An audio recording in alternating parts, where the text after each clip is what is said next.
விவசாயிகளுக்கு வணக்கம். இவ்வளோ நாளாக நம்ம சேனலில் பார்த்திங்கன்னா லோகு இயற்கை விவசாயங்கிற யூடியூப் சேனலில் இயற்கை இடுபொருள் நமக்கு நாமே செலவில்லாமல் எப்படி சாணத்திலேருந்து தயாரிக்கிறது அப்படிங்கிற வீடியோ போட்டிருந்தோம்.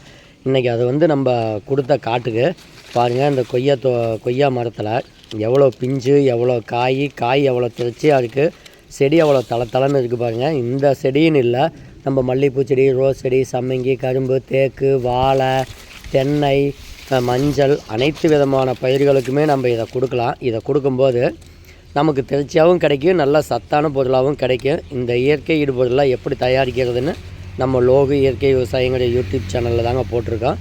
ஒன்றும் இல்லைங்க, நம்ம நாட்டு மாட்டு சாணத்திலேருந்து எடுக்கக்கூடிய பாக்டீரியா அதை எப்படி நம்ம பிரிச்செடுக்கணுங்கிறது தான் முக்கியம். அதை நம்ம சேனல்லையே போட்டிருக்கேன்.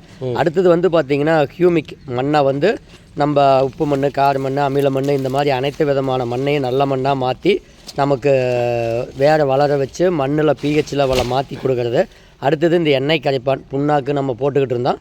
அதுக்கு மாதிரி தேங்காய், கடலெண்ணெய், வேப்பெண்ணெய், புங்கெண்ணெய், இழுப்பெண்ணெய், பருத்தி எண்ணெய், நல்லெண்ணெய், இந்த மாதிரி அனைத்து வகையான எண்ணெயையும் கரைச்சி நம்ம காட்டுக்கு ஸ்ப்ரேவும் கொடுக்கும்போது, நிலத்துக்கும் கொடுக்கும்போது நல்ல மகசூல் கிடைக்கும். நமக்கு